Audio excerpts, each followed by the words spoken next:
Africa for Africans. The continent of Africa belongs to people of Africa. The resources of Africa belong to the people of Africa. We have to stand up against the imperialism from the West. We have to stand up for the rights of African people. This is just a slogan. To start with, I would like to talk about the two concepts, the two philosophies. The philosophy of Pan-Africanism and the ideal of African nationalism. So these two different concepts or philosophies are totally different. First of all, I would like to distinguish these two terms.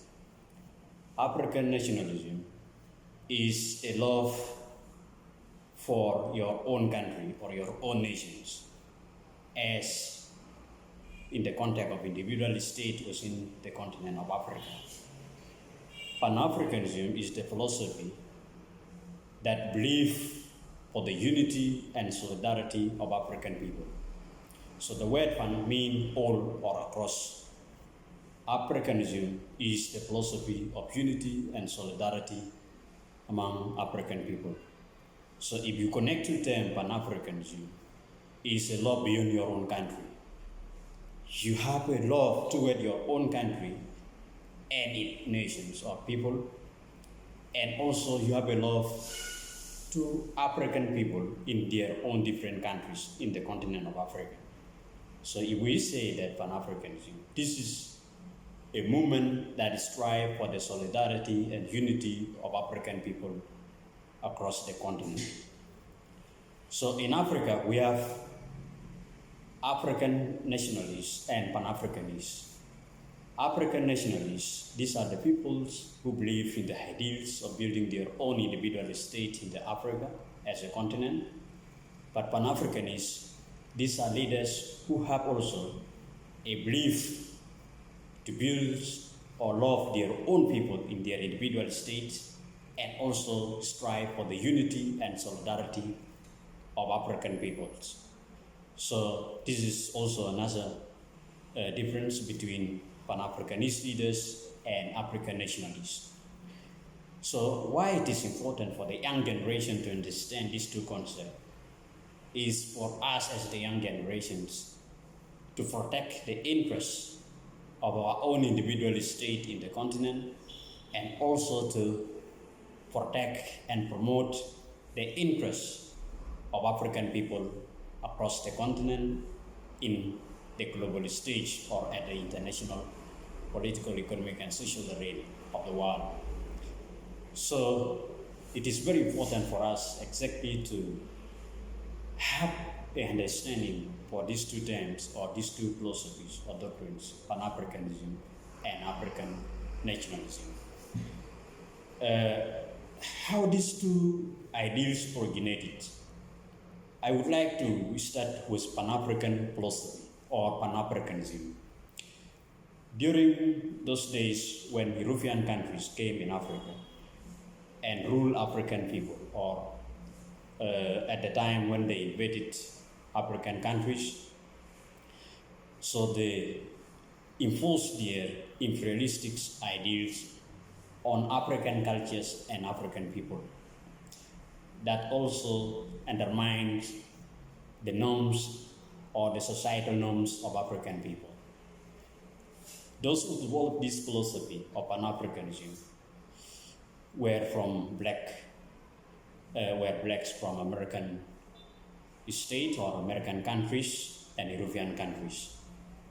The father of Pan-Africanism is W. Du Bois, and later on other leaders joined him in the philosophy, those of Marcus Garvey, those of Kwame Nkrumah, and the rest of the leaders in Africa, both in diaspora and in Africa as a continent.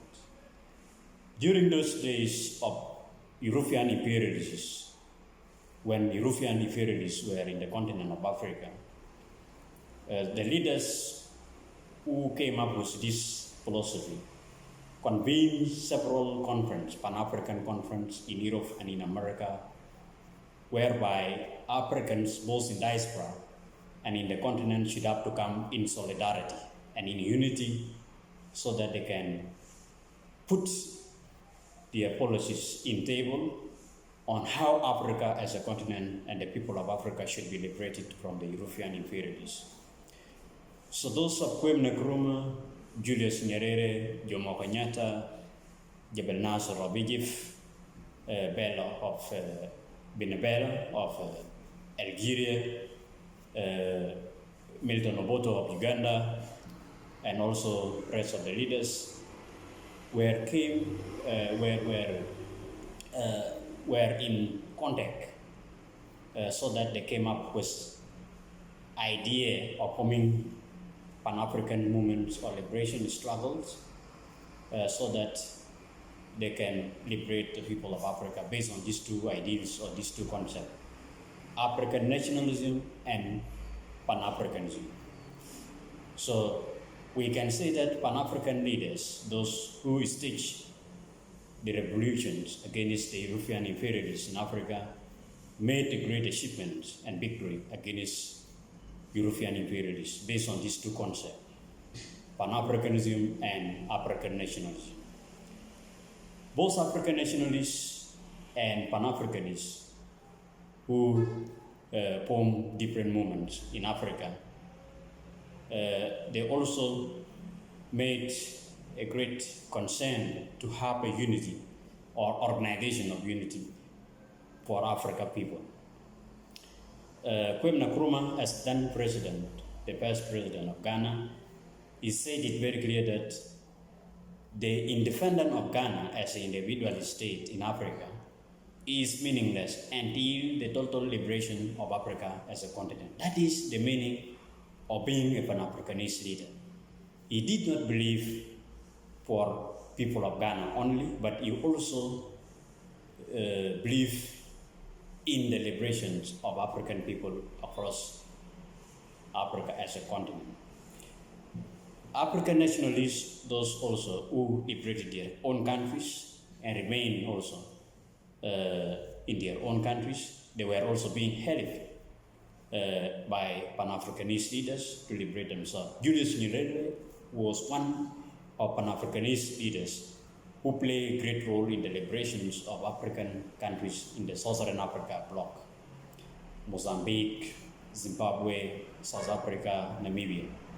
So Julius Nyerere, as a Pan-Africanist, because he was not only African nationalist, he was a great Pan-Africanist who believed that the independence of Tanzania is also meaningless if other countries in Africa did not liberate themselves. So he put his strategies in place to help the Pan-African movements like ANC of South Africa, Mofala of Angola, Frelimo of Mozambique, and also Zenefie of Zimbabwe, another Pan-African movement in the Southern Africa bloc. So Julius Nyerere stood firm to assist those movements so that they make a victory against the European inferiorities in Southern Africa blocks. So Pan-Africanism up to today is still alive. And even if most of the leaders died, those who embraced this philosophy in their ideals or in their belief, those of Muammar Gaddafi, Robert Mugabe, late Patrice Lumumba of Congo, and also Thomas Sankara of Burkina Faso, and many other leaders who died for the sake of the struggle for African peoples. The ideology or this ideal is today alive with young people and in Africa as a continent. So these two concepts, African nationalism for young people of Africa, you must embrace the two concepts. You must be African nationalists, and not only to believe in your country or your own people, but you must also to put the issue of Pan-Africanism in your own affairs or in your own beliefs, because the unity and solidarity of African people is very important. Another thing that I would like to say is the ideologies that were adopted, during those days of liberation struggle in the philosophy of Pan-Africanism and in the philosophy of African nationalism.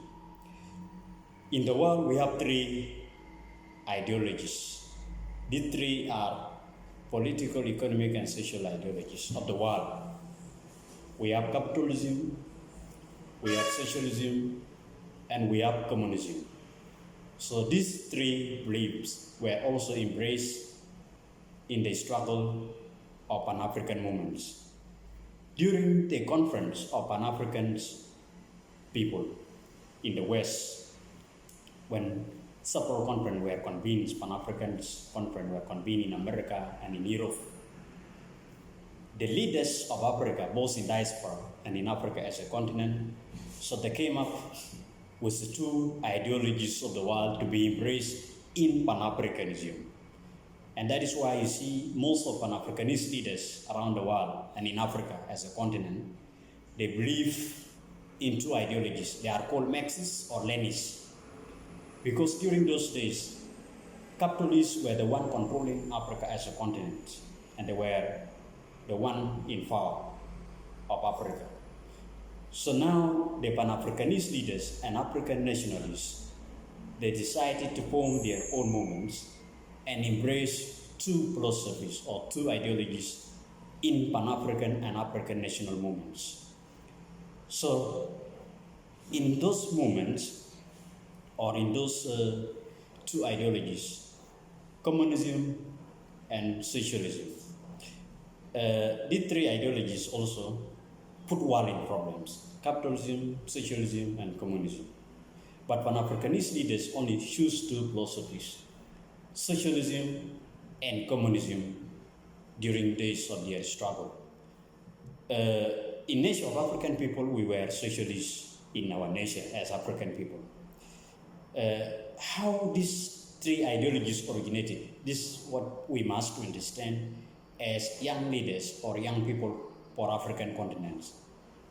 These three ideologies: capitalism was the idea of liberalism in the West. So they should believe that those of Adam Smith, the father of economy, he came up with this ideology of capitalism, that there should be an individual ownership of properties within a state, so without intervention from the state authorities. So that was according to his concept as Adam Smith in the philosophy or in the concept of capitalism. But later on in 18th centuries and 19th centuries, two personalities came up in the world and criticized the ideology of Adam Smith, the ideology of capitalism. Karl Marx of Germany came up with socialism, and also Lenin of Russia, or Soviet Union by that time, came up with communism. Now these two ideologies were proposed to be against capitalism by these two idealists, Karl Marx and Lenin from Russia and Karl Marx of Germany. Karl Marx as the father of socialism, and also Lenin from Russia. So they were colleagues, but Lenin was also a student of Karl Marx. In communism and socialism, they share similarities. So when you are always colleagues, you should also inspire yourself. So Lenin was being inspired by Karl Marx's ideal of socialism in Germany. Socialism in Germany dominated Germany for many years, and that was the reason Germany was also isolated in Europe. And also Germany was being targeted by the capitalist state. Within Africa, when some of the countries were under Germans, and also within Europe, when most of the countries in Europe were against Germany. So the two philosophies were adopted by Pan-Africanist leaders and African nationalists with the two reasons.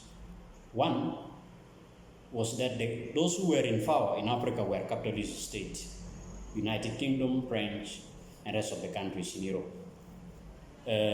So they opted to be socialists and communists in their Pan-African struggle. So they went to the East and they were being supported by the East, Cuba and Soviet Union and other countries like China.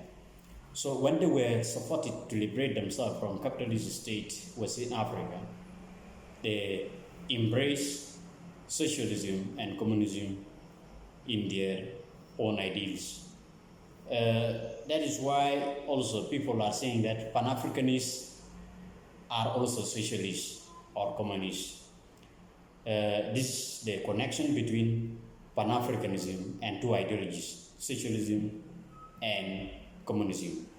Because when you see those of Julius Nyerere, Nelson Mandela, Jamal Abdel Nasser, Kwame Nkrumah, Jomo Kenyatta, and rest of the leaders, they are being characterized by the philosophy of Karl Marx, socialism, and also the philosophy of Lenin, communism. So that is why they are called Marxist-Leninists of Africa or Pan-Africanist leaders, because that was according to their belief. If you are a Pan-Africanist also, the history also used to teach us why Pan-Africanist leaders decided to adopt socialism or communism in the liberation struggle during these days. And I explained it already that it was because those countries who were in power in Africa were capitalists, and someone who is in power cannot empower you to liberate yourself. So those countries opted to go to the East to be supported by communist and socialist states, those of Cuba, Soviet Union, and the rest, so that they liberate themselves from the capitalist state. Today in Africa, people are confused on the economic policies. Others are saying the system of economies of Africa is a mixed system. In fact, that is the reasons why African people adopted this. During those days of colonialists in Africa or imperialists in Africa, they trained many leaders in Africa to be capitalists or to adopt the capitalist ideals.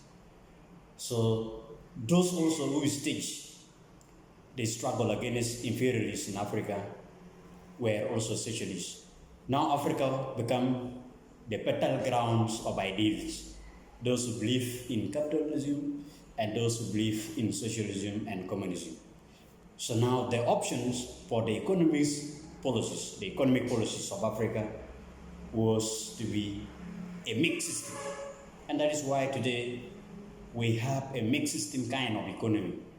Our market is both a pre-market economy and command market policy economy also. We are playing in Africa these kinds of mixed system for these reasons, because those who were being trained by capitalists during those days and who became collaborators, they adopted these ideals of capitalism. And the liberators of Africa say that we must adopt the culture of mixed system of economy to run the economies of Africa.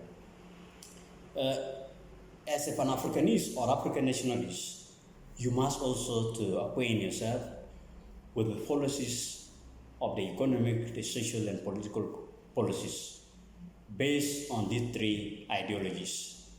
But in Africa, we have the two dominant ideologies, socialism and communism. Just to have a final view on these two ideologies, the young people of Africa have to continue with the struggle. For us, Africa is belong to the young people, and we must protect it as the young people of Africa, and also protect the sovereignty of this continent or the sovereignties of our individual state in Africa. African Agenda 2063 is the responsibility of young people within Africa so that they can take Africa forward. We are for 2063 African agenda. The two ideals, African nationalism and Pan-Africanism, are to be embraced in our struggle all the time, and we have to continue. Africa for African people. Thank you very much.